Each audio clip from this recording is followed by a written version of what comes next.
Day సందర్భంగా city news Telugu ప్రేక్షకులు క్యాన్సర్కి సంబంధించిన కొన్ని సందేహాల కోసం ప్రత్యేకంగా మేము అడిగి తెలుసుకునే అందుకు వచ్చాం.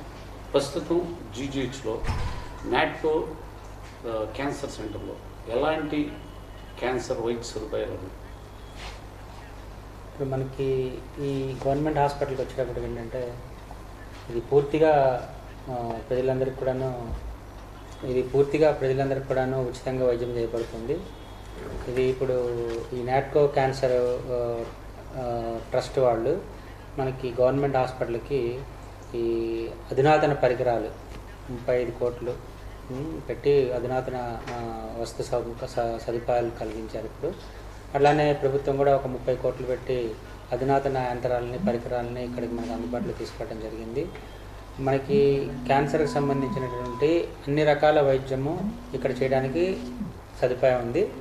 అదే కొన్ని రకాలు బోన్ మ్యారో ట్రాన్స్ప్లాంట్ అని బ్లడ్ క్యాన్సర్స్లో కొన్ని వైద్యం మాత్రం కొంచెం మనకి కొంచెం కష్టతరంగా ఉంది. కానీ బట్ మిగతా అన్నీ కూడాను చిన్నపిల్లల్లో వచ్చే దానికి సంబంధించి క్యాన్సర్లు మనం చేయలేకపోవచ్చు. కానీ ఇక్కడ మిగతా అన్ని రకాల క్యాన్సర్లు మనం చేయటానికి అందుబాటులో ఉన్నాయి. ఇప్పుడు ఉదాహరణకి నోటి క్యాన్సర్లు, రొమ్ము క్యాన్సర్, తర్వాత గర్భాశయ క్యాన్సర్లు, ఈ 3 క్యాన్సర్లు మనకి సుమారుగా మనకి మొత్తం మీద 50% మంది ఇళ్ళే ఉండే అవకాశం ఎక్కువగా ఉంది.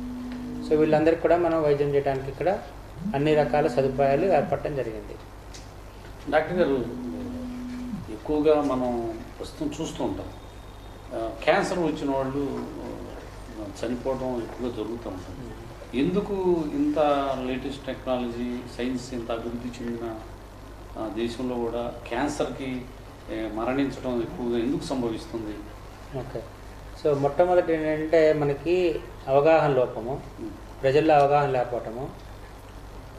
రెండోదేమో ప్రజలు చాలా దూర ప్రాంతాల్లో రిమోట్ విలేజెస్లో ఉండటం వల్ల వాళ్ళకి ఎక్కడికి వెళ్ళాలి, ఎక్కడ చూపించుకోవాలి అనేది ఒకటి సరిగిన అవగాహన లేకపోవటము, వాళ్ళు రావడానికి కానీ ట్రాన్స్పోర్ట్ ఫెసిలిటీస్ కానీ.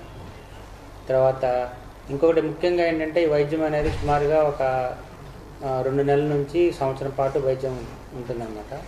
చాలామంది దీని మధ్యలో ఇన్ని రోజులు వైద్యం చేయించుకోలేక ఇంటికి దూరంగా ఉండలేక మధ్యలో రాలేకపోవడం జరుగుతుంది. ఇంకొకటి ఆ పేషెంట్ ఒక్కటే కాకుండా పేషెంట్తో పాటుగా 1-2 మనుషులు ఉండాల్సిన అవసరం అవుతుంది.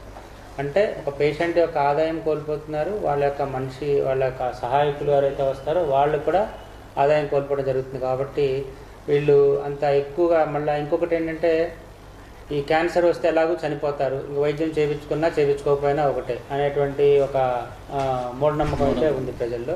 దానివల్ల ఏంటంటే ఎలాగూ చనిపోతారు కాబట్టి మనం వైద్యం చేయించుకోవాల్సిన అవసరం లేదు, మనం ఆదాయం మళ్ళీ నష్టపోతున్నాము, ఇంటి దగ్గర పనులన్నీ మానేసుకొని ఇప్పుడు పొలం పనులే ఉంటాయి, తర్వాత ఏమో బిజినెస్లే ఉంటాయి, ఇవన్నీ మానేసుకొని రావడం కష్టం అవుతుందని ఈ అన్ని కారణాల వల్ల ఏంటంటే ఇప్పుడు మెయిన్గా వీళ్ళు ట్రీట్మెంట్కి దూరంగా ఉండటం జరుగుతుంది.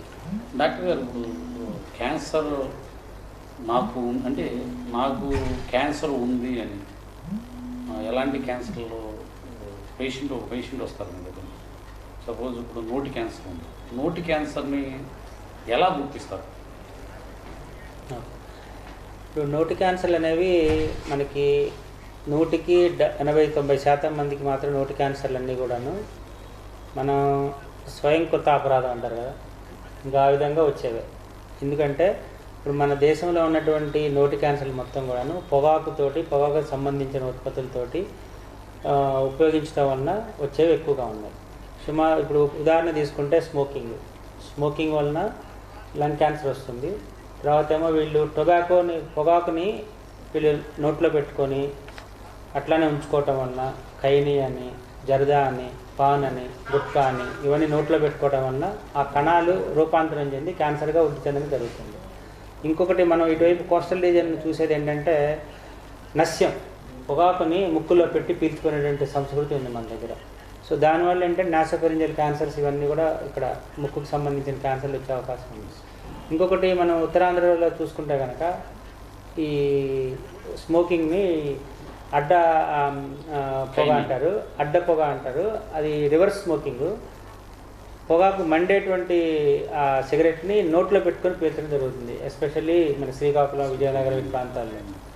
అది ఏంటంటే దాని టెంపరేచర్ చాలా హై టెంపరేచర్ ఉంటుంది అన్నమాట. మనకి బ్లాస్ట్ ఫర్నేస్లో ఉంటుంది చూసారు టెంపరేచరు, అంత 1000 degrees of 10,000 degrees of temperature ఉంటుంది బర్నింగ్ ఎండ్ దగ్గర.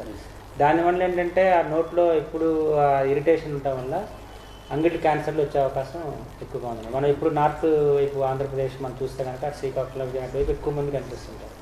మహిళల్లో కూడా ఈ రివర్స్ స్మోకింగ్ అనేది అడ్డ చుట్టు అంటారు కదా, దాన్ని రివర్స్ పెట్టుకొని వాడుతూ ఉంటారు అన్నమాట. సో వీటన్నిటి వలన 90% మంది కూడాను నోటి క్యాన్సర్లు మొత్తం కూడాను పొగాకు సంబంధించిన ఉత్పత్తుల వల్లనే వచ్చేస్తుంది. కాబట్టి ఇప్పుడు దాన్ని కనుక మనం నిర్మూలిస్తే ఈ నోటి క్యాన్సర్లు మొత్తం కూడా నిర్మూలించడానికి అవకాశం ఎక్కువగా ఉంది. అందుగురించే ప్రభుత్వం వాళ్ళు కూడా టీవీల్లో, రేడియోల్లో, సినిమాల్లో అన్నింటిలో కూడాను ప్రకటనలు ఇస్తూ ఉన్నారు. దాన్ని ప్రజలందరూ గమనించి అర్థం చేసుకొని పొగాకుని పూర్తిగా మనం వాడటం కనుక ఆపేసినట్లయితే ఈ నోటి క్యాన్సర్ని పూర్తిగా మనం నిర్మూలించే అవకాశం ఎక్కువగా ఉంది. శ్రీనివాస్ అయితే సర్జికల్ ఆంకాలజీలో మీరు బ్రెస్ట్ క్యాన్సర్కి సంబంధించి, ఇప్పుడు ఇందాక సర్వైకల్ క్యాన్సర్ గురించి అయిపోయింది, బ్రెస్ట్ క్యాన్సర్ సంబంధించి ఎక్కువగా మహిళల్లో ఏ వయసు వారికి ఈ బ్రెస్ట్ క్యాన్సర్ వచ్చే అవకాశం ఉంది? బ్రెస్ట్ క్యాన్సర్ అనేది యూజువల్గా కొంచెం పెద్ద వయసు మహిళల్లో ఎక్కువగా ఉంటుందండి. యంగ్ ఉమెన్ కన్నా middle age to old age పీపుల్లో ఎక్కువగా రావడం జరుగుతుంది. యూజువల్గా 45 to 50 years తర్వాత రొమ్ములో కనుక గడ్డ అనేది గమనించినట్లయితే అది నొప్పి లేని గడ్డ. ఫస్ట్ స్టార్టింగ్లో నొప్పి అనేది క్యాన్సర్కి ఉండదు. నొప్పి లేని గడ్డ రొమ్ములో కనుక స్టార్ట్ అయ్యి అది చిన్నగా పెరగడం మొదలు పెడితే తగినంత జాగ్రత్తలు తీసుకుని టెస్ట్ కనుక చేయించుకోగలిగితే రొమ్ము క్యాన్సర్ని చాలా ఎర్లీ స్టేజెస్లో గుర్తించేవాళ్ళం. ఇప్పుడు మన మ్యాట్కో సెంటర్లో మీరు రోజు రెగ్యులర్గా ఎంతమంది పేషెంట్లు ఇక్కడికి ఈ బ్రెస్ట్ క్యాన్సర్ సంబంధించి వస్తున్నారు సార్? అంటే పూర్తిగా క్యాన్సర్ అనేది నిర్ధారణ అయిన తర్వాత ఇక్కడికి వస్తున్నారా, లేకపోతే నిర్ధారణ పరీక్షలకి ఇక్కడికి రావడం జరుగుతుందా? ఇక్కడికి వచ్చే పేషెంట్లు చాలామంది ఎక్కడికన్నా ఫస్ట్ వెళ్ళి రొమ్ములో గడ్డ చూపించుకుని నిర్ధారణ కాక ఇక్కడికి వచ్చి పరీక్షలు చేయించుకునే వాళ్ళు ఎక్కువ మంది ఉంటారు. అంటే ఏంటంటే ప్రజల్లో ఇంకా రొమ్ము క్యాన్సర్కి సంబంధించిన అవగాహన కొంచెం పెరగాల్సిన అవసరం అయితే ఉంది. దుర్గాప్రసాద్ గారు, ఇప్పుడు ఇందాక నోటి క్యాన్సర్ గురించి చెప్పారు. ఒక్కసారి నోటి క్యాన్సర్ అని ఇక్కడికి వచ్చిన తర్వాత టెస్టులు చేస్తారు. టెస్టుల్లో నిర్ధారణ అయిన తర్వాత ఎలాంటి సర్జరీకి సంబంధించి ఎలాంటి అవకాశం? నోటి క్యాన్సర్ని మనం ఫస్ట్ గుర్తించడం ఎలాగో తెలుసుకున్నాము. ఈ నోటి క్యాన్సర్ని గుర్తించడం ఎలాగంటే మనకి ఈ స్మోక్, ఈ టొబాకో, ఈ నమిలే వాళ్ళల్లో, పొగాకు నమిలే వాళ్ళల్లో కానీ, గుట్కా పాన్ తినే వాళ్ళు కానీ మనకి నోటి పరీక్ష చేసినట్లయితే నోట్లో అన్నీ కూడాను ఫస్ట్ మొదటి తెల్ల మచ్చలు, కొంతమందికి ఎర్రటి మచ్చలు, కొన్ని ల్యూకోప్లేకియా అంటారనమాట. తెల్ల మచ్చలు, ఎర్ర మచ్చలు, ఎరిథ్రోప్లేకియా అంటే ఎర్రగా ఉన్న ఎరిథ్రోప్లేకియా అంటారు. ఎర్ర మచ్చలు వచ్చి ఒక పుండులాగా తయారయ్యేటువంటి అవకాశం ఉందన్నమాట. సో మనం వాళ్ళు వచ్చిన వెంటనే ఏం చేస్తామంటే దానికి సంబంధించి పరీక్షలు చేస్తాం. మొట్టమొదటిగా మనం చేసేది ఏంటంటే మొక్క తీయటం అన్నమాట. ఏదైతే మనం గడ్డ కనిపిస్తుంది మనం ముందు పరీక్ష చేస్తామో వేలుతో పరీక్ష చేసి చూస్తాం అన్నమాట. అది క్యాన్సర్గా తయారై ఉంటే కనుక మనం కొన్ని లక్షణాల వల్ల మనం గుర్తించడం జరుగుతుంది. దాని తర్వాత అది ముక్క తీస్తాం అన్నమాట. దాన్ని బయాప్సీ అంటాము. ఆ బయాప్సీ పరీక్షలో మనకి పూర్తిగా 100% అది క్యాన్సర్ అవునా కాదా అనే నిర్ధారణ మనకి పెథాలజిస్టులు ఇస్తారు. అది ఇచ్చిన తర్వాత దాన్ని మనం స్టేజ్ చేస్తాం అన్నమాట. అంటే ఇది మొదటి స్టేజ్లో ఉందా, రెండో స్టేజ్లో ఉందా, 3, 4 స్టేజ్లో ఉందా అని చెప్తాం. అంటే మొదటి స్టేజ్ అంటే ఏంటంటే మనకి 2 సెంటీమీటర్లు 3 సెంటీమీటర్లు గడ్డ ఆ ప్రాంతంలో ఉంటే కనుక దాన్ని మొదటి స్టేజ్ కింద గుర్తించడం జరుగుతుంది. అదే కొంచెం 2-3 సెంటీమీటర్ల నుంచి కొంచెం ఒక 4-5 సెంటీమీటర్లు 5 సెంటీమీటర్లు దాటితే కనుక అది ఇంకా మెడ దగ్గరికి పాకకుండా ఉంటే దానికి మనం రెండో స్టేజ్గా గుర్తించడం జరుగుతుంది. ఎప్పుడైతే మనం ఆ గడ్డ నుంచి కనుక మెడలో కనుక కొన్ని బిళ్ళలు కట్టినాయో ఆ బిళ్ళలు క్యాన్సర్ కణాలుగా ఎక్కువగా ఉండే అవకాశం ఉంది. కాబట్టి దాన్ని మనం మళ్ళీ అవసరమైతే దానికి సూది పరీక్ష చేసి దాన్ని నిర్ధారించడం జరుగుతుంది. అది నిర్ధారణ జరిగితే కనుక అది 3వ స్టేజ్ కింద కన్సిడర్ చేస్తాం అన్నమాట. అక్కడ నుంచి ఇంకా అది బాగా పెద్దదైపోతే ఇంకా 4వ స్టేజ్ అని అక్కడి నుంచి ఇంక వేరే ప్రాంతాలకు పాకితే 4వ స్టేజ్ కింద దాన్ని గుర్తించడం జరుగుతుంది. ఈ ట్రీట్మెంట్ అనేది ఈ స్టేజ్ని బట్టి ఉంటుంది అన్నమాట. సుమారుగా మనకి మొదటి స్టేజ్ రెండో స్టేజ్లో ఏంటంటే ఆపరేషన్ తోటి పూర్తిగా నయమయ్యే అవకాశం ఎక్కువగా ఉంటుంది. కొన్ని సందర్భాల్లో ఏంటంటే ఆపరేషన్ చేసిన తర్వాత దాన్ని పరీక్షకు పంపించిన తర్వాత కొన్ని మెడలో కూడా గడ్డలు వచ్చినట్టుగా గుర్తిస్తే దాని తర్వాత కీమోథెరపీ కానీ రేడియేషన్ కానీ దాని అవసరాన్ని బట్టి ఎంతవరకు ఇన్వాల్వ్ అయింది, దాని ఎంత సైజులో ఉంది గడ్డలు అనే దాన్ని బట్టి మనం ట్రీట్మెంట్ ఉంటున్నాం. ఇది మొదటి స్టేజ్, రెండో స్టేజ్లో చేస్తాం. ఇక మూడో స్టేజ్, నాలుగో స్టేజ్కి వచ్చేటప్పటికి ఆపరేషన్ చేయలేని పరిస్థితిలో ఉన్నప్పుడు దానికి మనం కీమోథెరపీ రేడియేషన్ అని ఉంటుందన్నమాట. సో కీమోథెరపీ అనేదేమో మందులు నరాల్లో గుండా ఎక్కించి దాన్ని ఎక్కడన్నా బాడీ సైజు తగ్గించడం, గడ్డలో సైజు తగ్గించడం. రేడియేషన్ ఏమో ఆ ప్రాంతంలో ఉన్నటువంటి ఈ నెక్కి వాటికి సంబంధించి మొత్తం అంత రేడియేషన్ ఇచ్చేస్తే అది పూర్తిగా సమస్య అవకాశం ఎక్కువగా ఉంటుంది. కానీ మూడో స్టేజ్ వరకు అయితే మనం ఎక్కువ శాతం తగ్గించగలుగుతాం. కానీ నాలుగో స్టేజ్ వచ్చేటప్పటికి తగ్గుదల అవకాశాలు, పూర్తిగా నయమయ్యే అవకాశం చాలా తగ్గిపోతుంది. సుమారుగా ఇప్పుడు మనకి మూడో స్టేజ్లో 40 నుంచి 50% మనకి పూర్తిగా తగ్గే అవకాశం ఉంటాయి కనుక నాలుగో స్టేజ్కి వచ్చేటప్పటికి కానీ 15% పడిపోతుంది. అంటే 100 మందికి వైద్యం చేస్తే 15 మందికి కూడా పూర్తిగా తగ్గే అవకాశం తక్కువ ఉంటుంది. అట్లా డాక్టర్ గారు, ఇప్పుడు మన ఇక్కడ జీజీహెచ్లో నాట్కో క్యాన్సర్ సెంటర్లో ఉచితంగా వైద్యం అందిస్తారు. అవునండి. ఇదేంటంటే పూర్తిగా గవర్నమెంట్ హాస్పిటల్కి నాట్కో క్యాన్సర్ సెంటర్ వాళ్ళు పూర్తిగా ఈ బిల్డింగ్ కట్టి డొనేట్ చేసి ఇచ్చేసారనమాట. సో ఇది పూర్తిగా మనకి గవర్నమెంట్ క్యాన్సర్ హాస్పిటల్కి ఆధ్వర్యంలో ఉంటుంది. ఇక్కడ పనిచేసే వాళ్ళందరూ కూడా గవర్నమెంట్ ఉద్యోగస్తులు ఉంటారు, మొత్తం స్టాఫ్ కానివ్వండి అన్నీ కూడాను. కాబట్టి ఇది ప్రతి గవర్నమెంట్ హాస్పిటల్లో ఏ విధంగా టెస్టులు కానీ ఇవన్నీ ఉంటాయో ఆ విధంగానే ఇక్కడ కూడా పూర్తిగా ఉచితంగా ఉంటుంది. ఇది పూర్తిగా గవర్నమెంట్ హాస్పిటల్కి సంబంధించింది. అంటే పూర్తిగా క్యాన్సర్కి సంబంధించి ఎవరైనా నిర్ధారణ అయ్యి వచ్చి ట్రీట్మెంట్ అయిన దాకా నిర్ధారణ అయ్యి వాళ్ళకి పూర్తిగా కోలుకున్న వరకు అంతా పూర్తిగా పూర్తిగా ఎలాంటి ఛార్జీలు ఏముండదు. Okay sir. అయితే ఒక్కసారి క్యాన్సర్ అని నిర్ధారణ అయిన తర్వాత ఇక్కడ సంప్రదించాలి అంటే ఈ నాట్కో సెంటర్కి రావాలంటే ప్రజలకు ఈ క్యాన్సర్ బారిన పడిన వాళ్ళకి ఎవరిని సంప్రదించాలి, నేరుగా ఇక్కడికి వచ్చి ఎలా రిజిస్టర్ అవ్వాలి, అలాంటివి ఏమన్నా ఉన్నాయా? ఇక్కడ మనకి గవర్నమెంట్ హాస్పిటల్ గుంటూరుకి వచ్చి ఎవరిని అడిగినా కానీ క్యాన్సర్ బ్లాక్ ఎక్కడ ఉందంటే వాళ్ళు చెప్తారు. సో మన రిజిస్ట్రేషన్ కౌంటర్ దగ్గరికి వచ్చిన తర్వాత రిజిస్ట్రేషన్ కౌంటర్లో 3 రిసెప్షనిస్టులు ఉంటారు. సో వాళ్ళకి కనుక చెప్పినట్లయితే వాళ్ళు డాక్టర్ దగ్గర తీసుకెళ్ళి ఇది క్యాన్సర్ లక్షణాలు ఉన్నట్లు అనిపిస్తున్నాయా లేదా అనేది డాక్టర్ చూసి క్యాన్సర్ లక్షణాలు ఉన్నట్లు అనిపిస్తున్నాయి అంటే రిజిస్ట్రేషన్ చేయడం జరుగుతుంది. రిజిస్ట్రేషన్ చేసిన తర్వాత ఇంక దానికి తగిన పరీక్షలు మనకి మొక్క తీయాలా, లేకపోతే సూది పరీక్ష చేయాలా అన్నా, లేకపోతే సిటీ స్కాన్ చేయాలన్నా, ఏ పరీక్ష చేయాలన్నా కానీ మన దగ్గర అన్నీ జరుగుతాయి.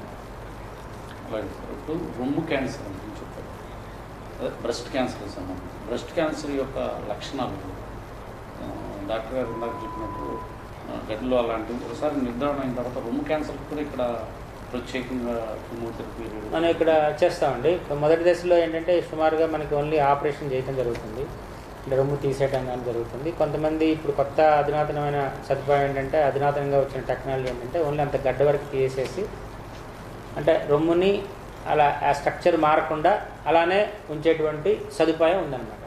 ఒకవేళ కొంచెం పెద్ద గడ్డ ఉన్నా కానీ తీసేసినా కానీ దాన్ని ప్లాస్టిక్ సర్జరీ తోటి ఎలాగ షేప్ ఎలా ఉందో సుమారుగా అంతే షేపు అలానే ఉండేటట్లు విధంగా క్యాన్సర్ తీసిన తర్వాత కూడా అది చేయడం జరుగుతుంది. అలాంటి చేసిన వ్యక్తులు కంపల్సరీగా మన రేడియేషన్ అనేది కంపల్సరీగా ఇవ్వాల్సి వస్తుంది. సిటీ న్యూస్ తెలుగు ప్రేక్షకులకి గుంటూరులోని ఇప్పుడు ప్రస్తుతం మనం గుంటూరు నాట్కో జీజీహెచ్లో ఉన్న Natco cancer institute cancer centre దగ్గర ఉన్నాం. ఇక్కడ పూర్తిగా క్యాన్సర్కు సంబంధించిన పూర్తి వైద్య పరీక్షలు అంటే ప్రాథమిక దశ నుంచి అంటే క్యాన్సర్ లక్షణాలు ఉండి నాకు క్యాన్సర్ ఉందా లేదా అని నిర్ధారణ చేసే పరీక్ష దగ్గర నుంచి పూర్తిగా మందులు దానికి సంబంధించిన వైద్య సేవలన్నీ ఉచితంగా అందించబడుతున్నాయని డాక్టర్ మనకి దుర్గాప్రసాద్ గారు HOD Natco care centre GGH sir చెప్తున్నారు. సార్ ఇప్పుడు మీరు చెప్పినట్టే అసలు ఈ క్యాన్సర్కి సంబంధించి యువకులు వయసుతో తారతమ్యంగా ఎక్కువగా వస్తుంది. ఎక్కువ క్యాన్సర్ రావడానికి గల కారణాలు ఏంటి? ఇందాక మనకు చెప్పినట్టుగా క్యాన్సర్ రావడానికి ముఖ్యమైనటువంటి కారణం ఈ పొగాకు వాడకం. మనకు వచ్చే క్యాన్సర్ అన్నింటిలో కూడాను మొత్తం శాతం తీసుకుంటే 22 నుంచి 25% పొగాకు సంబంధిత క్యాన్సర్లే ఉన్నాయి. అంటే పొగాకు నిర్మూలించితే 25% క్యాన్సర్లు తగ్గిపోయినట్టే. 22 నుంచి 25% క్యాన్సర్లు పొగాకు వల్లనే అని చెప్పేసి మన స్టాటిస్టిక్ చెప్తున్నాయి. సో ఇప్పుడు దాని కనుక పొగాకుని కనుక నిర్మూలించినట్లయితే పూర్తిగా 20% మంది నోటి క్యాన్సర్లు మనకి ఎక్కువ. ఇప్పుడు మనకి చూస్తే కనుక మొత్తం క్యాన్సర్ అనేట్లు నోటి క్యాన్సర్లు, ఊపిరితిత్తుల క్యాన్సర్లు, తర్వాత ఏమో కిడ్నీ, బ్లాడరు, ఈ మూత్రనాళము, మూత్రాశయము, ఈ క్యాన్సర్లు ఎక్కువగా ఉన్నాయి. ఈ క్యాన్సర్లన్నీ పొగాకు సంబంధించిన క్యాన్సర్లు. పొగాకు సంబంధించి ఊపిరితిత్తుల క్యాన్సర్ రోజుకి మీరు 2 నుంచి 3 చూస్తాం. నోటి క్యాన్సర్ రోజుకి 2 నుంచి 3 నుంచి చూస్తాం. సో మనకి 25 నుంచి 20% క్యాన్సర్లు ఉన్న వాటిల్లో ఇవే వస్తాయి. మిగతా 2 క్యాన్సర్లు, బ్రెస్ట్ క్యాన్సర్, సర్వైకల్ క్యాన్సర్ అనేది, ఈ 2 క్యాన్సర్లు మహిళల్లో మాత్రమే వచ్చే అవకాశం ఉంటుంది. సో ఈ రెండింటిని కూడా మనం ముందుగా గుర్తిస్తే పూర్తిగా నయం చేసే అవకాశం ఎక్కువ ఉంటుంది. దీనికి కారణాలు సరిగ్గా చెప్పలేకపోతున్నాం మనం ఇప్పుడు. అంటే ఇప్పుడు రొమ్ము క్యాన్సర్, సర్వైకల్ క్యాన్సర్కి, రొమ్ము క్యాన్సర్లోనేమో పెద్ద పూర్తిగా మనకి లైఫ్ స్టైల్ చేంజ్, అంటే యాంత్రీకరణ జరగటం వల్ల ఏంటి సిటీ కల్చర్ ఏర్పడటం వల్ల వచ్చిన క్యాన్సర్ రొమ్ము క్యాన్సర్. సర్వికల్ క్యాన్సర్ అనేది గర్భాశయ ముఖద్వారం దగ్గర ఉన్న క్యాన్సర్ వచ్చేటప్పటికి పూర్తిగా ఏంటంటే అది బిలో పావర్టీ వాళ్ళకి వచ్చే అవకాశం ఎక్కువగా ఉంటుంది. ఇప్పుడు ఏం జరుగుతుందంటే పూర్వం మనకి విలేజెస్ నుంచి ఎక్కువ మంది కూడాను సర్వికల్ క్యాన్సర్ పేషెంట్లు ఎక్కువ మంది వచ్చేవాళ్ళు, మనకి రొమ్ము క్యాన్సర్ తక్కువగా ఉండేది. ఇప్పుడు సుమారుగా 15% మంది మహిళలన్నింటిలో చూసుకుంటే 14-15% వరకు రొమ్ము క్యాన్సర్ ఉంటుంది. 16 నుంచి 16% దాకా ఈ సర్వైకల్ క్యాన్సర్ ఉండటం జరుగుతుంది చూసినప్పుడు మొత్తం అంతా స్టాటిస్టిక్స్ చూసుకుంటే. సో కాబట్టి ఇప్పుడు 2 సమానం అయిపోయింది. ఎందుకంటే యాంత్రీకరణ ఎక్కువైపోవటం వల్ల, లైఫ్ స్టైల్ చేంజెస్ ఎక్కువైపోవటం వల్ల బ్రెస్ట్ క్యాన్సర్ కూడా పెరిగింది. అట్లానే హైజీన్ అనేది, సెక్షువల్ హైజీన్ అనేది ఇంప్రూవ్ అవ్వటం వల్ల సర్వైకల్ క్యాన్సర్ తగ్గింది. సర్వైకల్ క్యాన్సర్ ముఖ్య కారణం సెక్షువల్ హైజీన్ అని ఒక వైరస్, హెచ్పివి వైరస్ అని ఒక వైరస్ ఉంటుంది. ఆ వైరస్ సెక్షువల్ హైజీన్ తక్కువ ఉన్న వాళ్ళలో ఎక్కువగా అటాక్ అయ్యే అవకాశం ఉంటుంది. ఇంకోటి గమనించాల్సింది ఏంటంటే సర్వైకల్ క్యాన్సర్ 5 నుంచి 10 సంవత్సరాలు లేదా 13 సంవత్సరాలు ముందే గుర్తించవచ్చు.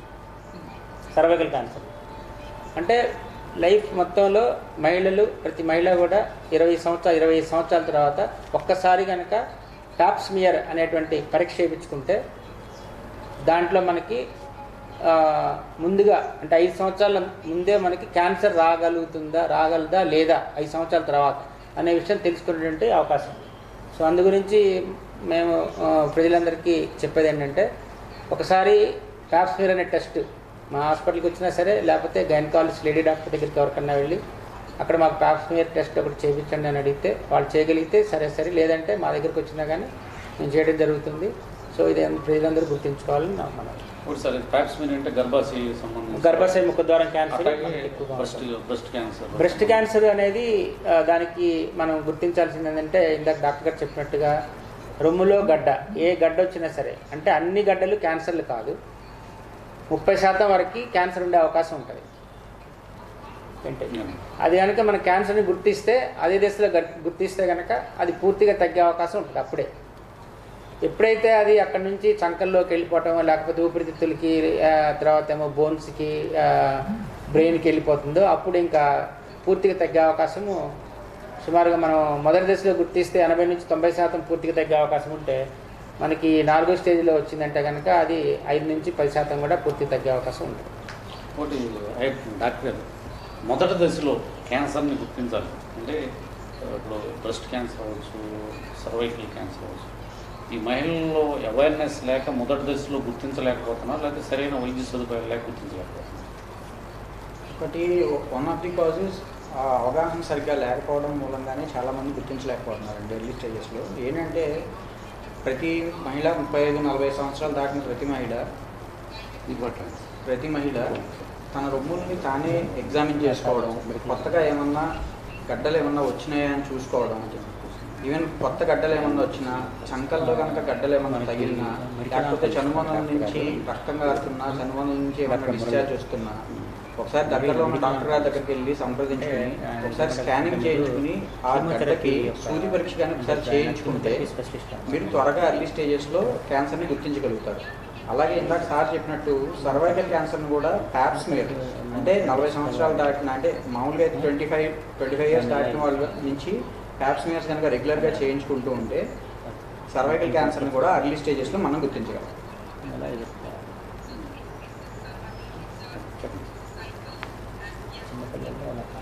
మీరు మాట్లాడండి సార్, చెప్పండి సార్. ఇంకొకటి, ఇది యాన్యువల్ స్క్రీనింగ్ మ్యామోగ్రామ్ ఉంటుంది. రొమ్ములకి, 2 రొమ్ములకి ఎక్స్రే అనేది, స్కానింగ్ అనేది చేస్తారు. ఎక్స్రే స్కానింగ్ చేసి రొమ్ముల్లో కొత్త గడ్డలు ఏమైనా ఉన్నాయా, ఆ గడ్డల క్యారెక్టరిస్టిక్స్ ఎలా ఉన్నాయి, అంటే క్యాన్సర్గా మారే లక్షణాలు ఏమన్నా ఉన్నాయా, లేకపోతే క్యాన్సర్ కాని లక్షణాలు ఉన్నాయా అనేది ఆ మ్యామోగ్రామ్ స్క్రీనింగ్ ద్వారా మనం చేయగలిగితే చాలా వరకు క్యాన్సర్స్ని అర్లీ స్టేజెస్లో గుర్తించే అవకాశం ఉంటుంది. ప్రతి మహిళ 45 నుంచి 50 సంవత్సరాలు దాటిన ప్రతి మహిళ సంవత్సరానికి 2 సంవత్సరాలకి ఒకసారి ఈ మ్యామోగ్రామ్ చేయించుకోవడం వల్ల చాలా వరకు క్యాన్సర్స్ని అర్లీ స్టేజెస్లో గుర్తించడం జరుగుతుంది.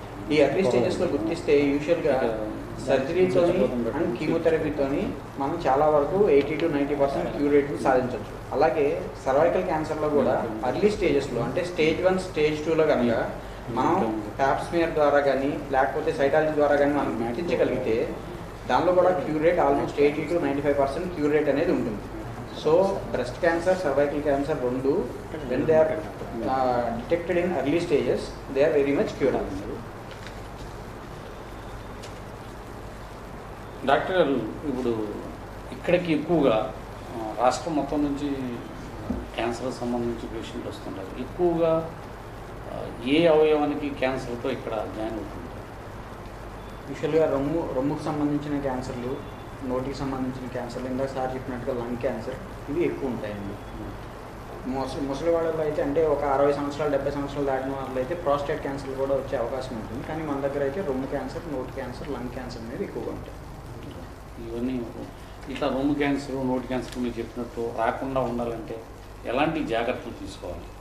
ఇందాక సార్ చెప్పినట్టు ఫస్ట్ లైఫ్ స్టైల్ చేంజెస్, అంటే మన ఇండస్ట్రియలైజేషన్ అయిపోకుండా మనం ఫిజికల్ యాక్టివిటీ ఒకటి పెంచుకోగలగాలి. నెక్స్ట్ ఇంకోటి ఏంటంటే మన ఫ్యామిలీ హిస్టరీ, అంటే మన మదర్కి కానీ, మన సిస్టర్కి కానీ, మన డాటర్కి కానీ ఎవరికన్నా ఆల్రెడీ క్యాన్సర్స్ ఉన్నాయా, ఉంటే మన ఫ్యామిలీలో మన ఫస్ట్ డిగ్రీ రిలేటివ్స్, అంటే మన ఫాదర్, మదర్, సిస్టర్ ఇలాంటి వాళ్ళలో క్యాన్సర్స్ ఉంటే ఇంకా ఎక్కువ జాగ్రత్త తీసుకోవాల్సిన అవసరం ఉంటుంది.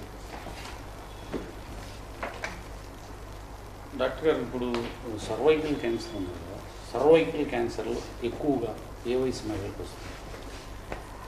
ఇది కూడా సర్వైకల్ క్యాన్సర్ ఇందాక సార్ చెప్పినట్టు ఏజ్ అంటే ఒక 40 to 50 years దాటిన వాళ్ళకి, and multiple sexual partners and sexual hygiene సరిగ్గా లేని వాళ్ళకి, అండ్ హ్యూమన్ ప్యాపిలోమా వైరస్తో ఇన్ఫెక్ట్ అయిన వాళ్ళకి యూజువల్గా వచ్చే ఛాన్సెస్ ఎక్కువ ఉంటాయి. ఈ సర్వైకల్ క్యాన్సర్ వచ్చిన తర్వాత మన నాట్రో క్యాన్సర్ కేర్ సెంటర్లో మహిళలు వస్తుంటారు, వారికి ఉచితంగా ట్రీట్మెంట్ ఇస్తుంటే పూర్తిగా నయమయ్యే అవకాశం ఉంది. పూర్తిగా నయమయ్యే అవకాశం చాలా వరకు 90 to 95% ఉంటుందండి. స్టేజ్ 1, స్టేజ్ 2లో అయితే సర్జరీ కావచ్చు, లేకపోతే రేడియోథెరపీ కావచ్చు, క్యూర్ రేట్స్ అనేవి చాలా హై ఉంటాయి. 90 to 95% మనం ఎర్లీ స్టేజెస్లో డిటెక్ట్ చేస్తే ప్యాప్స్మియర్ ద్వారా క్యూర్ రేట్స్ చాలా ఎక్కువగా ఉంటాయి. ఎక్కువ క్యాన్సర్ వచ్చింది అని గుర్తించాక మీరు సర్జికల్ అంకాలజీ ఏ దశలో సర్జరీ చేయాల్సిన పరిస్థితి వస్తుంది? అంటే రొమ్ము క్యాన్సర్లో అయితే ఒక మెటాస్టాటిక్ బ్రెస్ట్ క్యాన్సర్ అంటే మిగతా అవయవాలకు పాకిన దగ్గర తగ్గితే అన్ని స్టేజెస్లోని మనం సర్జరీ ద్వారా రొమ్ము క్యాన్సర్ని నయం చేయగలుగుతాం. అదే సర్వైకల్ క్యాన్సర్ వచ్చేసరికి ఓన్లీ స్టేజ్ 1 దానిలో మనం గర్భసంచి తొలగించడం ద్వారా క్యాన్సర్ని పూర్తిగా నయం చేయగలుగుతాం. అంటే ఏ క్యాన్సర్ అయినా ఆ అవయవాన్ని తీసివేయడం ద్వారా, అంటే స్టేజ్ ఉంటుంది సార్, ఈ స్టేజ్లో ఈ అవయవాన్ని తొలగించవచ్చు, ఈ స్టేజ్లో తీసుకోవచ్చు. కొన్ని ఇప్పుడు నోటి క్యాన్సర్లో ఏంటంటే అర్లీ స్టేజెస్లో ఉంటే, అంటే క్యాన్సర్ అనేది మల్టీ మోడాలిటీ ట్రీట్మెంట్ అండి. స్టేజ్ని బట్టి ట్రీట్మెంట్ అనేది మారిపోతూ ఉంటుంది. అర్లీ స్టేజెస్లో ఉంటే usually single modality will be sufficient, that may be either surgery or radiotherapy or chemotherapy whatever. But ఏంటంటే స్టేజ్ మారే కొద్దీ మనకి 2-3 ట్రీట్మెంట్స్ అవసరం ఉంటుంది. స్టేజ్ 2లో ఉదాహరణకి మనం రొమ్ము క్యాన్సర్ సర్జరీ చేసినా సరే కొంచెం గడ్డ సైజ్ ఎక్కువ ఉండటం, లేకపోతే చంకల్లో గడ్డలు రావడం ఇలాంటివి ఉంటే సర్జరీతో పాటు కీమోథెరపీ ఇవ్వడం, లేకపోతే చంకల్లో గడ్డలు ఇంకా ఎక్కువగా ఉంటే రేడియోథెరపీ ఇవ్వడం, ఇలా మల్టీ మోడాలిటీ ట్రీట్మెంట్ ఎక్కువ అవసరం ఉంటుంది. బట్ ఎర్లీ స్టేజెస్ అంటే స్టేజ్ 1లో యూజువల్గా సింగిల్ మోడాలిటీ, అంటే సర్జరీతో చాలా వరకు నయం అయిపోతాయి. ఓకే, ఇప్పుడు మనతో పాటు డాక్టర్ మురళి గారు మెడికల్ అంకాలజీ విభాగం నుంచి వచ్చారు. డాక్టర్ గారిని అడిగి కూడా ఈ క్యాన్సర్కి సంబంధించి ఒక నిర్ధారణ పరీక్ష జరిగిన తర్వాత ఇందాక వరకు మన డాక్టర్ దుర్గాప్రసాద్ గారు క్యాన్సర్కి సంబంధించి పొగాకు ద్వారా ఎంతమందికి వస్తుంది ఏంటి అనేది చెప్పారు. ఇప్పుడు డాక్టర్ మురళి గారు మెడికల్కి సంబంధించి ఎక్కువ క్యాన్సర్ ఒకసారి నిర్ధారణ అయిన తర్వాత కీమోథెరపీ ఇలాంటివి ఇస్తుంటారు. ఎక్కువ మందికి ఈ కీమోథెరపీ ఏ పరిస్థితుల్లో క్యాన్సర్ పేషెంట్ ఇస్తారు? కీమోథెరపీ అనేది ఇప్పుడు కీమోథెరపీ అనేది మనం ఒకసారి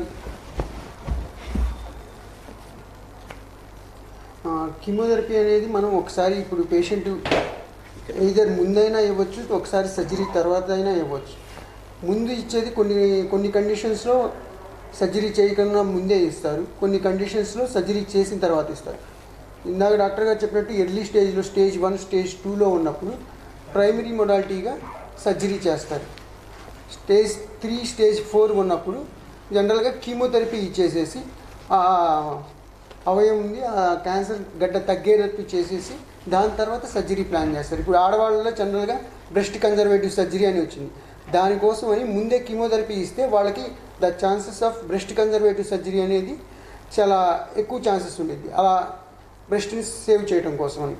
అందుకని అలాంటి సందర్భాల్లో నియో అడ్జువెంట్ కీమోథెరపీ అంటారు. అప్పుడు కీమోథెరపీ ముందు ఇచ్చి దాని తర్వాత సర్జరీ ప్లాన్ చేస్తారు, దాని తర్వాత కీమోథెరపీ ఇస్తారు. దాన్ని ఎక్కువగా డాక్టర్ ఈ కీమోథెరపీ అంటున్నారు. అసలు కీమోథెరపీ అంటే ఏంటి, ఏ స్టేజ్లో వాళ్ళకి ఇస్తారు? కీమోథెరపీ అంటే చాలామంది జనరల్ పాపులేషన్ ఏమనుకున్నా చాలా టాక్సిక్ అలా అనుకున్నారు. యాక్చువల్గా అయితే ఫస్ట్ ఇనీషియల్గా కీమోథెరపీ అనేది నిజంగానే చాలా టాక్సిక్గా ఉండేది. ప్రజెంట్ సిచ్యువేషన్లో ఆ కీమోథెరపీ సైడ్ ఎఫెక్ట్స్ అన్నిటినీ మనం మందులతో చాలా వరకు తగ్గిస్తున్నాం. కీమోథెరపీ వల్ల మెయిన్ వామిటింగ్స్ రావటం, తెల్ల రక్త కణాలు తగ్గిపోవటం, జ్వరం రావటం, ఇలాంటి సైడ్ ఎఫెక్ట్స్ చాలా ఉంటాయి. బట్ ఇప్పుడు ప్రజెంట్ సిచ్యువేషన్లో ఆ సైడ్ ఎఫెక్ట్స్ అన్నిటిని పోగొట్టడానికి మన దగ్గర మందులు ఉన్నాయి.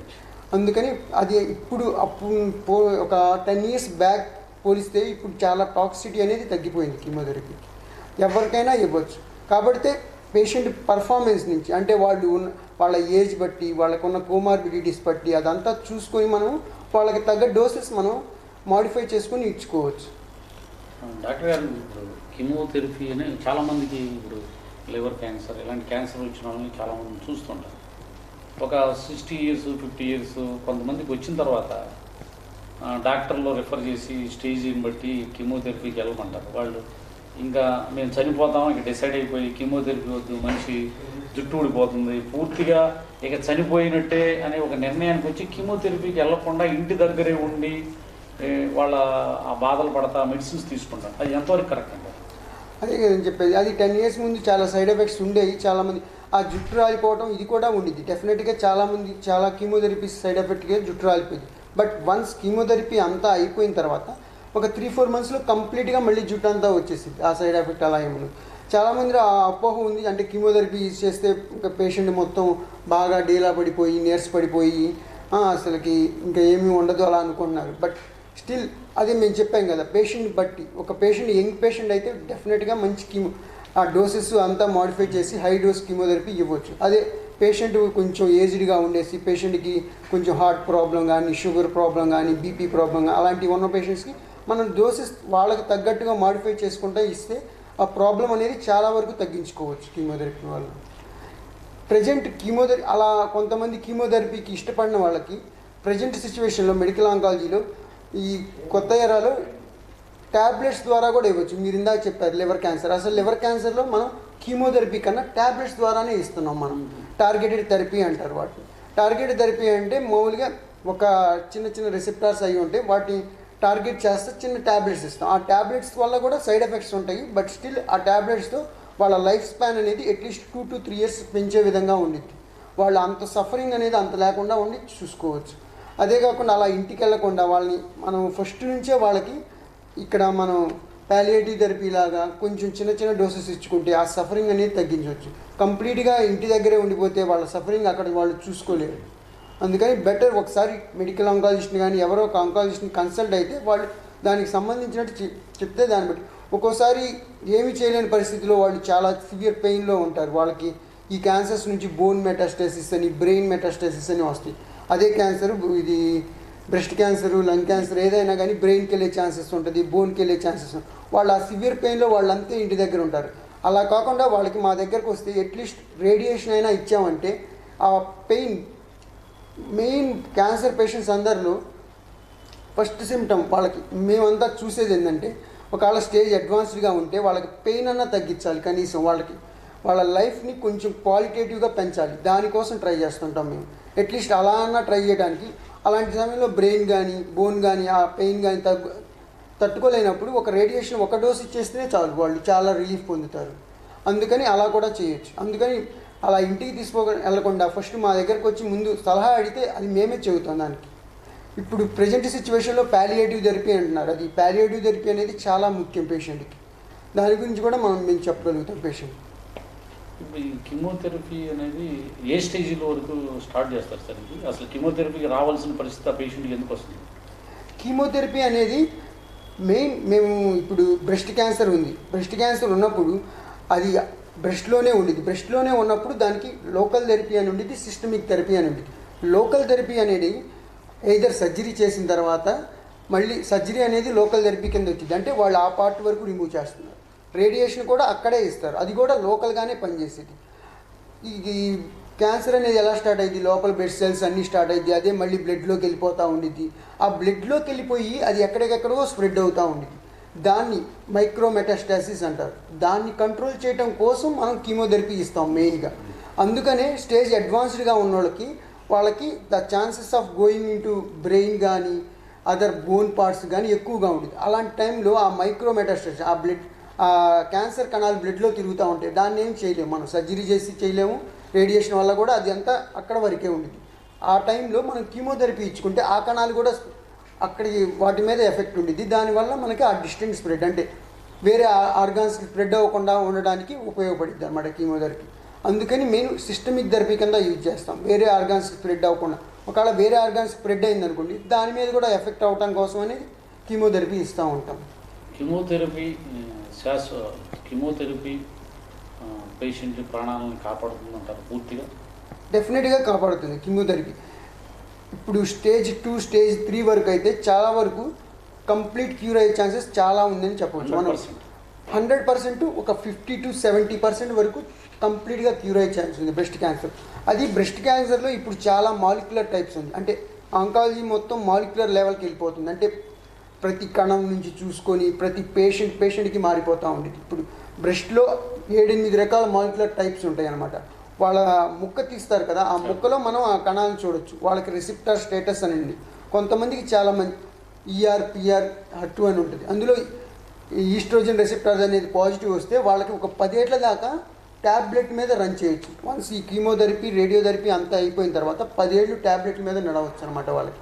కొంతమందికి అగ్రెసివ్ ట్యూమర్స్ అంటారు, వాళ్ళకి అది నెగిటివ్ ఉండేసి వాళ్ళల్లో ఛాన్సెస్ ఆఫ్ రిలాప్స్ ఎక్కువ ఉండేది అనమాట. అందుబట్టి కీమోథెరపీ ఇస్తే డెఫినెట్గా లైఫ్ స్పాన్ అనేది డెఫినెట్గా పెరిగిద్ది, కంప్లీట్ క్యూర్ అయ్యే ఛాన్సెస్ కూడా పెరిగిద్ది. అంటే depends upon the stage of the tumour. Life span పెరుగుతుందన్న అంటే ఒక 5 years 10 years పెరుగుతుందండి సార్? డెఫినెట్గా పెరిగిన తర్వాత ఇంకా పూర్తిగా ఇంకా అతను బతికున్నంత కాలం ఈ కీమోథెరపీ తీసుకోవచ్చా, లేకపోతే కీమోథెరపీ అనేది బతికున్న కాలం అవసరం లేదండి. ఇప్పుడు స్టేజ్ 3, స్టేజ్ 2 ఉన్నప్పుడు స్టేజ్ 1లో కూడా ఇస్తాం కీమోథెరపీ ఒక్కోసారి. అంటే యంగ్ పేషెంట్ ఉండి వాళ్ళది అగ్రెసివ్ ట్యూమర్ ఉన్నప్పుడు స్టేజ్ 1లో కూడా కీమోథెరపీ అడ్వైస్ చేస్తారు. ఈ స్టేజ్ 1, 2, 3 ఉన్నప్పుడు మినిమంగా 8 cycles కీమోథెరపీ ఉండేది, బిఫోర్ సర్జరీ కానీ ఆఫ్టర్ సర్జరీ కానీ. అది డిపెండ్స్ అపాన్ పేషెంట్. నేను చెప్పా కదా, కొంతమంది బ్రెస్ట్ కన్జర్వేషన్కి వెళ్ళినప్పుడు ముందు 4 cycles ఇచ్చి తర్వాత 4 cycles ఇవ్వడానికి ఉండేది. అలా టోటల్ 8 cycles ఉండేది. ఇందాక నేను చెప్పినట్టు రిసెప్టార్ స్టేటస్ బట్టి కూడా వాళ్ళకి ఏదైనా రిసెప్టార్ పాజిటివ్ వస్తే టార్గెటెడ్ థెరపీ అనేది వచ్చింది. ఆ టార్గెటెడ్ థెరపీ వల్ల అసలు సైడ్ ఎఫెక్ట్స్ అనేవి చాలా తక్కువ. అది 1 సంవత్సరం పాటు ట్రీట్మెంట్ ఉండేది. అలా ఇచ్చిన తర్వాత జస్ట్ ఇంకా వాళ్ళు 10 years కానీ 20 years కానీ 30 years కానీ అలా ఫాలోఅప్లో అవుతారు అంతే. మనం ఫస్ట్లో ఇనీషియల్గా ఒక 2 years ఎవ్రీ 3 to 6 months పిలుస్తాం పేషెంట్ని. ఆ 3 to 6 months మనం జనరల్గా ఎగ్జామిన్ చేస్తాం పేషెంట్కి, ఇంకెక్కడైనా ఉందా, వాళ్ళ సిమ్టమ్స్ బట్టి వాళ్ళకి ఏదైనా పెయిన్ ఏదైనా ఉంటే దాన్ని బట్టి మనం వాళ్ళకి టెస్ట్లు అడ్వైస్ చేస్తాం, నిజంగా అక్కడికి ఏమన్నా వెళ్ళిందని. లేకపోతే ఏమీ అవసరం ఉండదు, జస్ట్ ఎగ్జామినేషన్ చేసేసి ఇయర్లీ వన్స్ మ్యామోగ్రామ్ చేసుకోమంటాం, అలా ఫాలోఅప్ చేస్తుంటాం అంతే. ఒక స్టేజ్ 4 ఉందనుకోండి, ఆ టైంలో జనరల్గా కీమోథెరపీ అనేది ఇప్పుడు స్టేజ్ 4 అంటే అదర్ ఆర్గాన్స్ స్ప్రెడ్ అయినట్టు. ఇంకా ఆల్మోస్ట్ వాళ్ళకి క్యూర్ ఛాన్సెస్ వెరీ లెస్ అనమాట, కంప్లీట్ క్యూర్ అయ్యే ఛాన్సెస్ వెరీ.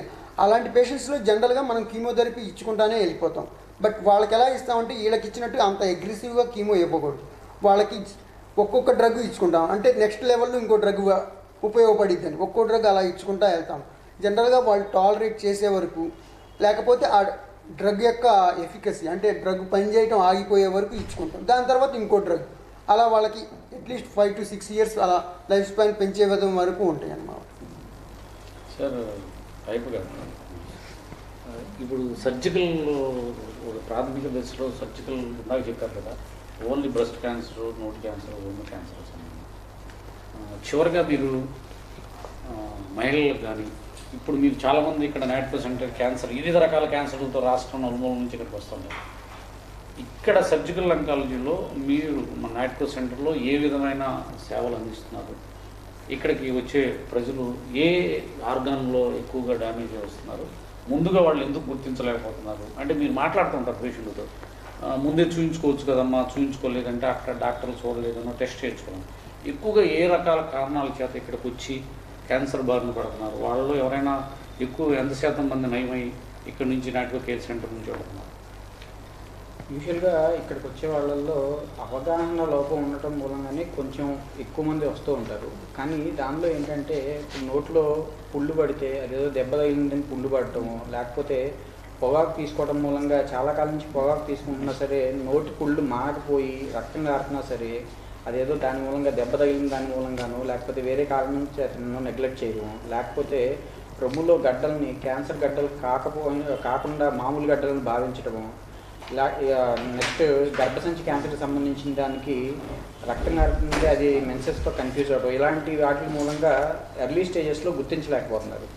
సో మనం ఇందాక చెప్పుకున్నట్టుగా ఫస్ట్ ఎర్లీ స్టేజెస్లోనే ప్రాపర్గా ఆంకాలజిస్ట్ ఎవరైనా పర్లేదు ఆంకాలజిస్ట్ దగ్గరికి వెళ్ళి ఒకసారి స్క్రీనింగ్ కనుక మనం చేయించుకోగలిగితే చాలా వరకు క్యాన్సర్స్ని ఎర్లీ స్టేజెస్లో కనిపెట్టచ్చండి. సార్ ఒక చిన్న డౌట్, సర్జికల్కి medical oncology, surgical oncology medical oncology difference ఏంటి సార్? సర్జికల్ ఆంకాలజిస్ట్ అంటే వాళ్ళు సర్జన్ అంతే, మెడికల్ ఆంకాలజీ అంటే వాళ్ళు జనరల్ మెడిసిన్ బ్యాక్గ్రౌండ్లో వస్తారు అంతే. But oncology is definitely a multi modality. Definitely it should be radiotherapy ఉండాలి, మెడికల్ ఆంకాలజిస్ట్ ఉండాలి, సర్జికల్ ఆంకాలజిస్ట్ ఉండాలి. ఇంకా చెప్పాలంటే ఇంకా చాలా బ్రాంచెస్ ఉంటాయి ఆంకాలజీ కింద. టోటల్ అయితే 7 బ్రాంచెస్ ఉంటాయి. ఫస్ట్ ప్రివెంటివ్ ఆంకాలజీ నుంచి మొదలు పెట్టుకుంటే మనం ప్రివెన్షన్ అంటే క్యాన్సర్ని ఎలా ప్రివెన్షన్ అలా పెట్టుకుంటే, దాని తర్వాత మెడికల్ ఆంకాలజిస్ట్ వస్తారు, దాని తర్వాత సర్జికల్ ఆంకాలజిస్ట్ వస్తారు, దాని తర్వాత రేడియోథెరపిస్ట్ ఇస్తారు, తర్వాత పెథాలజిస్ట్ వస్తారు, తర్వాత రేడియాలజిస్ట్. వీళ్ళందరూ మల్టీ మోడాలిటీగా ఉంటేనే క్యాన్సర్ ట్రీట్మెంట్ అనేది కరెక్ట్గా వెళ్తుంది నా ప్రకారం. ఇక్కడికి రోజుకి మన నాట్కో సెంటర్ నుంచి ఎంతమంది ఈ క్యాన్సర్ బాధితులు వస్తున్నారు సార్ సుమారు మీ అబ్జర్వేషన్? అంటే నేను ఇక్కడికి నాట్కో సెంటర్కి వచ్చి 1 నెల మాత్రమే అయింది. బట్ డైలీ నేను ఒక 10 పేషెంట్స్ న్యూ పేషెంట్స్ వరకు చూస్తున్నాను. ఎక్కువ ఏ దశలో వస్తున్నారు?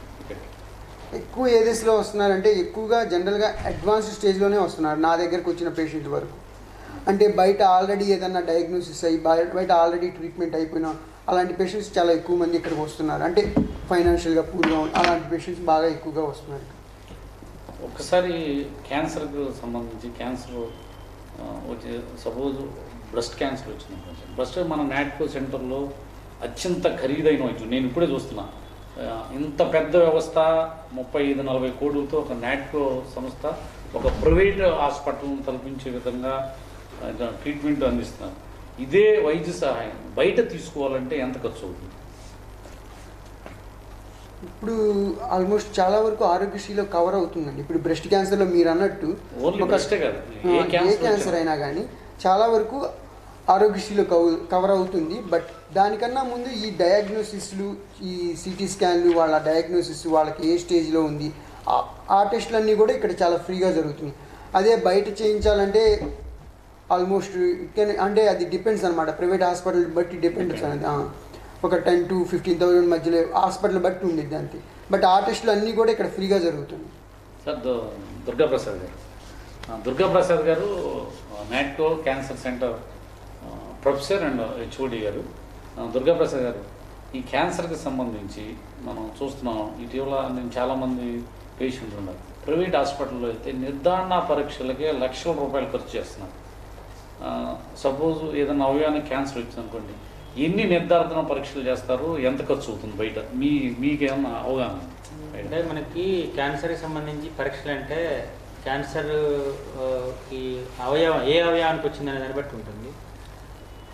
ఇప్పుడు బయాప్సీ అనేది మినిమం ఇన్వెస్టిగేషన్, అది తక్కువగా అది సుమారుగా ఒక 2,000 నుంచి 3,000 దాకా అవుతుంది. హైదరాబాద్ అటువంటి ప్రాంతాల్లో అయితే 5,000 దాకా అవుతుంది. ఓకే, దాని తర్వాత ఏ స్టేజ్లో తెలుసుకోవడానికి కొంతమందికి సిటీ స్కాన్ సరిపోతుంది. సిటీ స్కాన్ వచ్చేసి మనకి 6,000 నుంచి 7,000 దాకా అవుతుంది. కొంతమందికి ఎంఆర్ఐ స్కాన్ అవసరం అవుతుంది, అది 10,000 దాకా అవుతుంది. కొంతమందికి ఎక్కడికి ఎంతవరకు స్ప్రెడ్ అయింది, శరీరంలో ఎంతవరకు ఉంది, బాడీ మొత్తం ఉందా లేదా అని తెలుసుకోవాల్సిన అవసరం కొన్ని సందర్భాల్లో ఉంటుంది మనకి. అది సుమారుగా ఒక 18,000 నుంచి 20,000 దాకా ఉంటుంది. ఇవి స్టేజ్ తెలుసుకోవడానికి. ఇవి కాకుండా కొంతమందికి ఆపరేషన్ చేసినందువల్ల ఈసీజీ అని, తర్వాత దానికి సంబంధించి 2D ఎకో అని, తర్వాత మినిమం రక్త పరీక్షలు అన్నీ, ఇవన్నీ కలిపితే మినిమం సుమారుగా 50,000 నుంచి 60,000 దాకా అవసరం. ఒక మోస్తరు హాస్పిటల్లో అయితే కనీసం 30,000 నుంచి 40,000 అవుతుంది. కొంచెం పెద్ద హాస్పిటల్లో అయితే ఇప్పుడు మీరు చూసిన హాస్పిటల్ లాగా ఉన్నటువంటి హాస్పిటల్స్ అయితే పెద్ద హాస్పిటల్ కింద లెక్క అది. దాంట్లో సుమారుగా మీకు ₹1,00,000 దాకా అవుతుంది.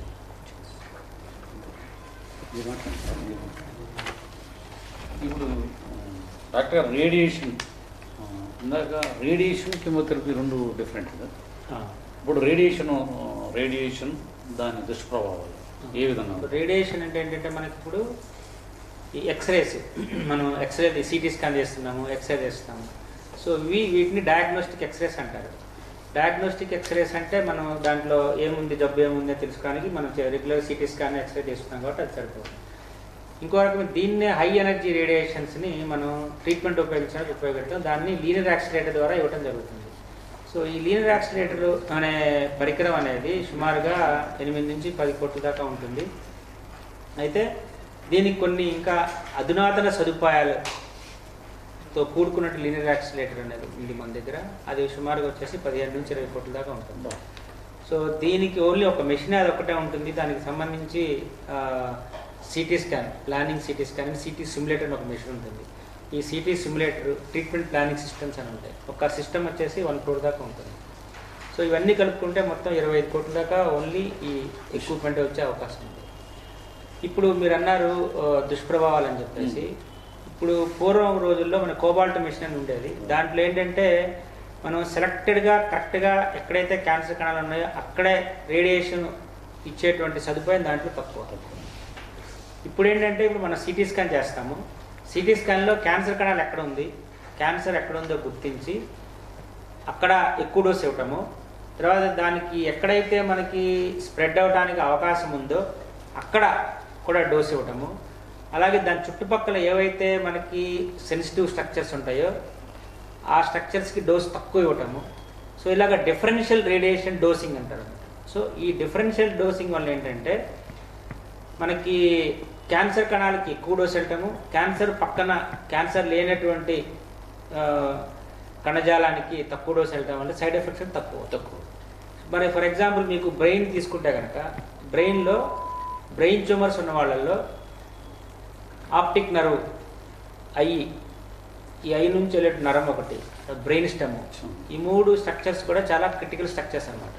ఇప్పుడు బ్రెయిన్ ట్యూమర్స్ వచ్చిన వాళ్ళల్లో ఏంటంటే మనం ఈ 3టికి కూడా తక్కువ డోస్ తోటి ఇచ్చుకుంటూ, అలానే క్యాన్సర్ కణాలకి ఎక్కువ డోస్ ఇస్తూ ఇచ్చేటువంటి అధునాతన సదుపాయం ఉన్న రేడియేషన్ ఇప్పుడు అందుబాటులో ఉంది మనకి.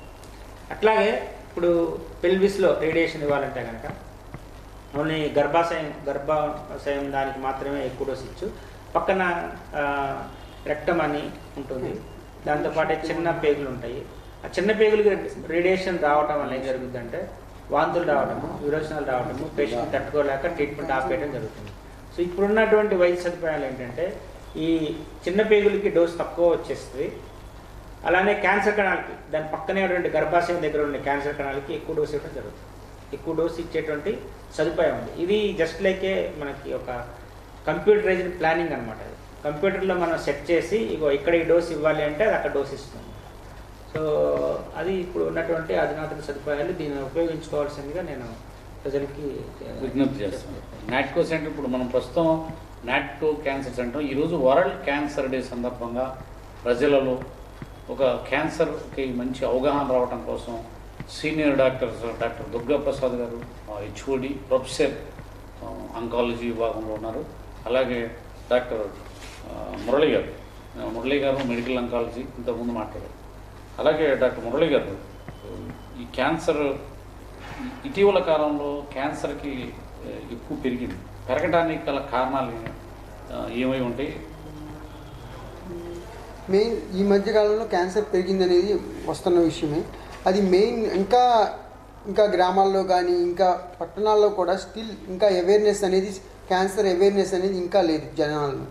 బట్ ఈ మధ్యకాలంలో ఇన్వెస్టిగేషన్స్ ఇవన్నీ పెరిగిపోవటం వల్ల వాటి వల్ల ముందుగానే తెలుస్తుంది. ఇది కొంచెం ఇంకా సిటీల్లో అదైతే ముందుగానే తెలుస్తుంది. బట్ స్టిల్ ఇక్కడ పల్లెటూళ్ళు వాళ్ళల్లో వాళ్ళకి ఇంకా ఏమీ ఐడియా లేదు. క్యాన్సర్ వచ్చిందంటే వాళ్ళు అసలు చూయించుకోవడానికి కూడా ఇష్టపడట్లేదు, వాళ్ళు ఇంకా అక్కడే ఉంటున్నారు. అది ఒకటి కారణం. మెయిన్ కారణం ఏంటంటే అది మనం ఇన్వెస్టిగేషన్స్ ఇంకా ఎర్లీగా డిటెక్ట్ చేయడం, అంటే ఇప్పుడు కొంచెం జనాలకి కొంచెం అవేర్నెస్ పెరిగేసి ముందుగా రావడం వల్ల క్యాన్సర్ అనే ఇన్సిడెన్స్, అది క్యాన్సర్ పర్సంటేజ్ పెరిగింది అని తెలుస్తుంది. ఇంకా ఆధునీకరణ వలన కూడా క్యాన్సర్ ఈ మధ్యకాలంలో ఇంకా పెరిగింది.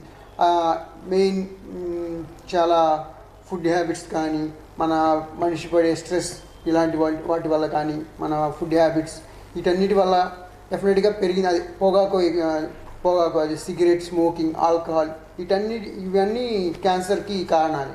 ఇవన్నీ పెరగడం వల్ల ఈ మధ్యకాలంలో ఇంకా బాగా పెరిగిపోయింది అనమాట క్యాన్సర్ ఇన్సిడెన్స్ అనేది. దుర్గాప్రసాద్ గారు, ఇందాక చెప్పారు మీరు క్యాన్సర్ ఓన్లీ పొగాకు వల్ల, పొగాకుని నమలటం వల్ల, పొగాకుని తాగటం వల్ల ఎక్కువ వస్తుంది. 22% మంది మహిళలు పురుషులు దీని బారిన పడుతున్నారు. ఇది కాకుండా జంక్ ఫుడ్స్ అలాగే కల్తీ ఆహారాల వల్ల కూడా క్యాన్సర్ వచ్చే అవకాశాలు ఉన్నాయి. తప్పకుండా ఉన్నాయండి. క్యాన్సర్ ఇప్పుడు ఏంటంటే మనం ప్రతిదాన్ని కూడా ప్లాస్టిక్ వాడుతున్నాం. మనం ప్లాస్టిక్ వాడకంలో ఏంటంటే దాన్ని చిన్న చిన్న రేణువులు దాని నుంచి ఊడిపోయి దాని నుంచి వచ్చేసి దాన్ని ఒకటి ఇంకోటేమో మనకి ఈ పికిల్స్ అండి. మనకి కోస్టల్ రీజియన్లో పికిల్స్ మనం మామూలుగా 6 నెలలు సంవత్సరంలోపు మనం పికిల్స్ అనేవి తినేసేయాలి, వాడేసేయాలి. ఆ పికిల్లో కార్బన్ కంటెంట్ కొన్ని సంవత్సరాల తర్వాత కూడా కొంతమంది మన వాళ్ళు వాడుతూనే ఉంటారు.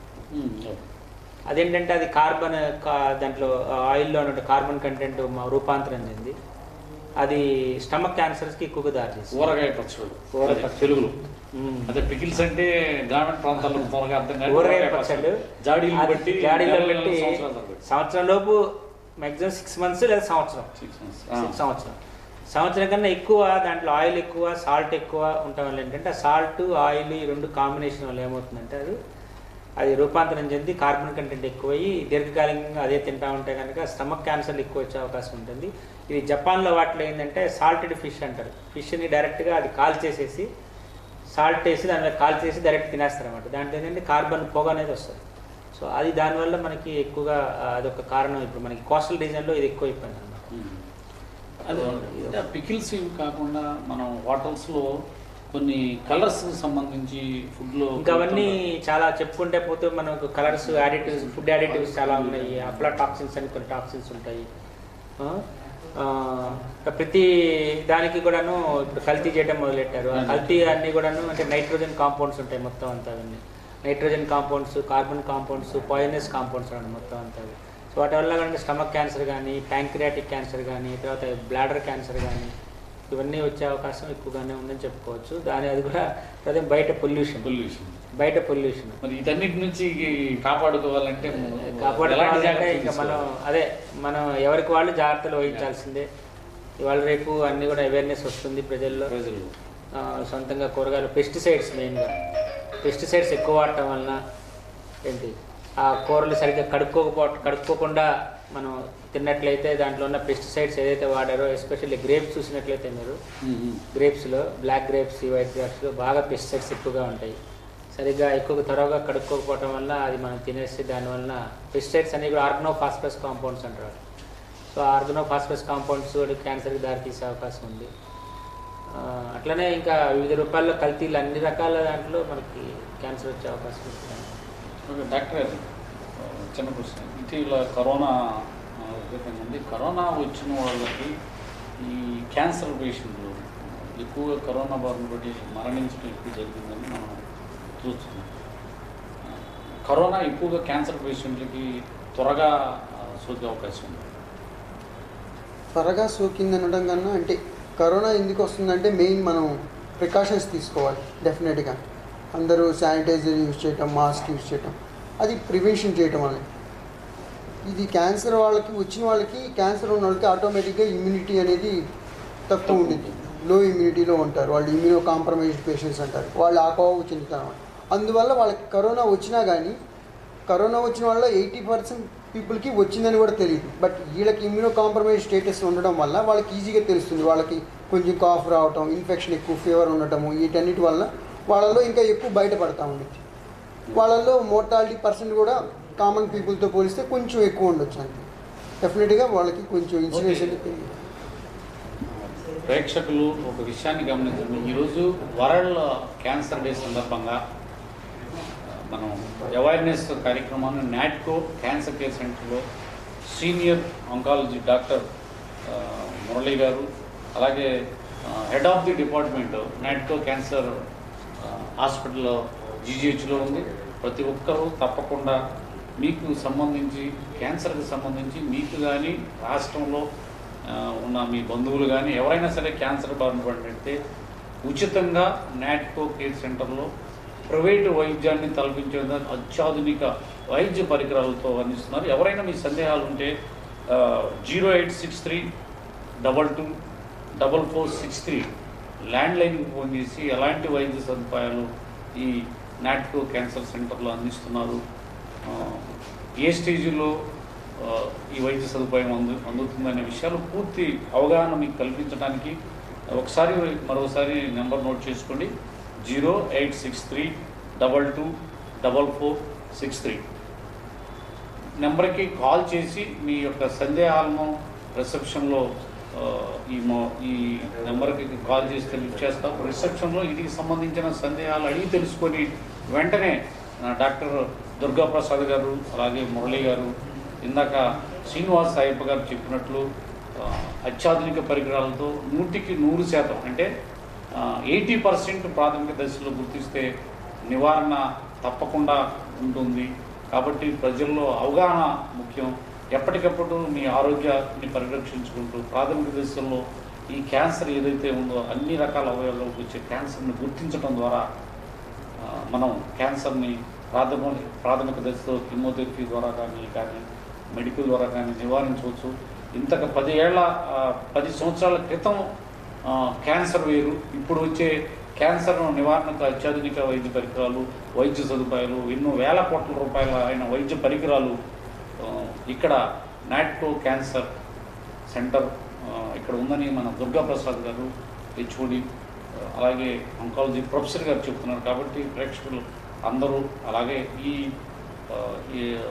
World cancer day awareness program ఎవరైతే చూస్తున్నారో ప్రతి ఒక్కరూ ఉపయోగించుకొని ప్రాథమిక దశలో క్యాన్సర్ బారిన పడకుండా నివారణ మార్గాలు, అలాగే నివారణకు సంబంధించి ఎలాంటి జాగ్రత్తలు తీసుకుంటూ, ఒకవేళ అలాంటి లక్షణాలు మీకు ఏదైనా కనిపించినట్లు కానీ అనిపించినట్లయితే వెంటనే ఇక్కడ ఉన్న నాట్కో కేర్ సెంటర్కి వచ్చి డాక్టర్ గారు సవాల్ డాక్టర్ గారు దుర్గాప్రసాద్ చివరిగా సిటీ న్యూస్ తెలుగు ప్రేక్షకులు కావచ్చు ఈ కార్యక్రమాన్ని చూస్తున్నారు, మీరు ఇచ్చే సందేశం ఏంటి?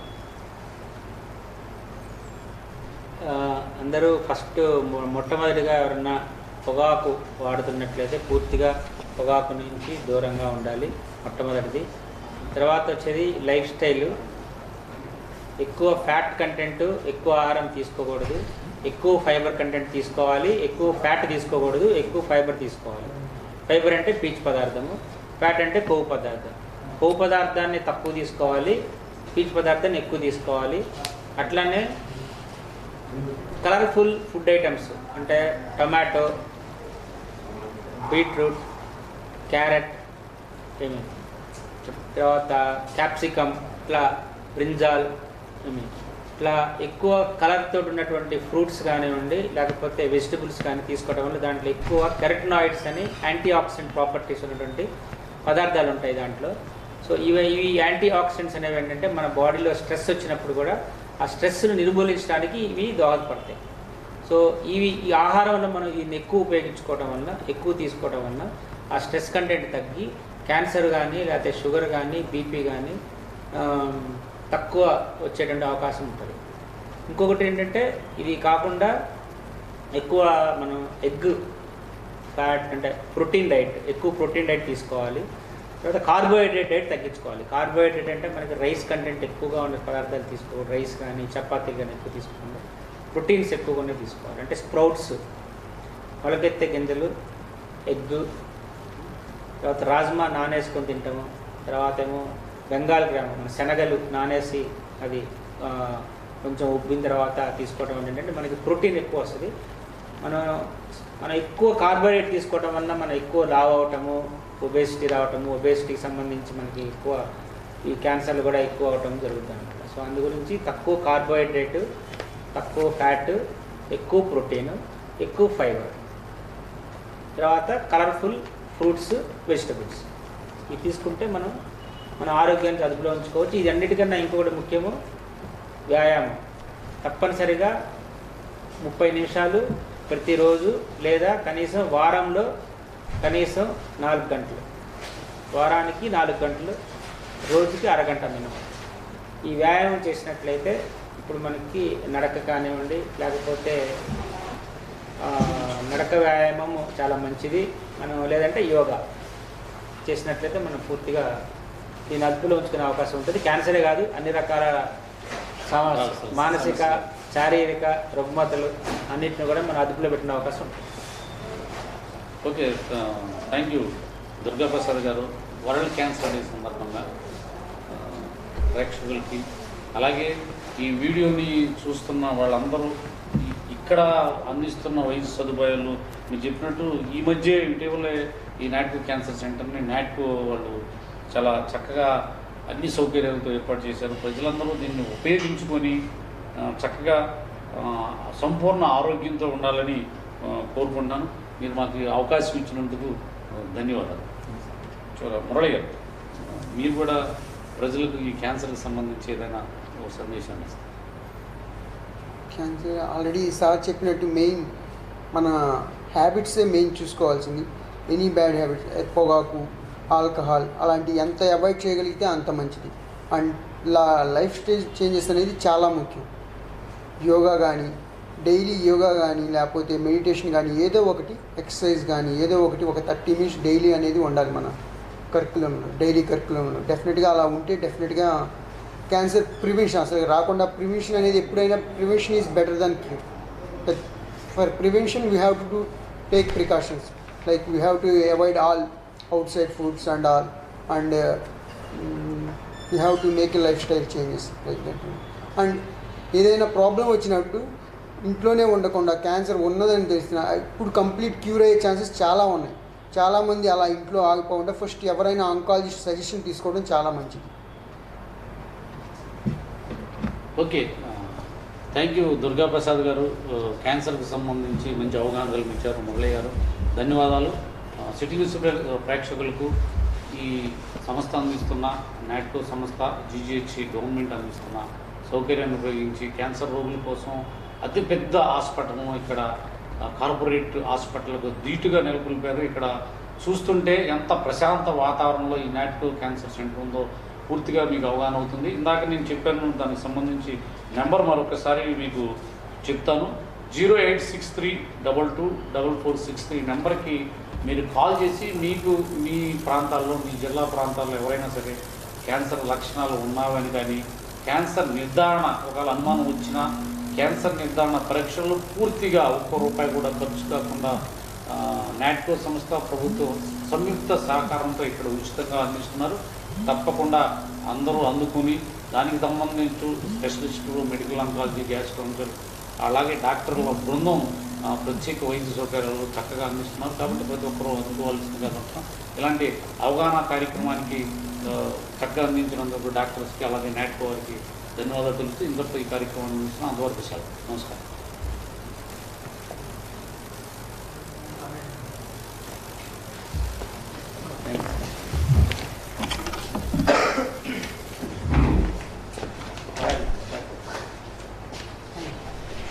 లైవ్ చూస్తున్నారు సార్? చూసారా? చూస్తున్నారు.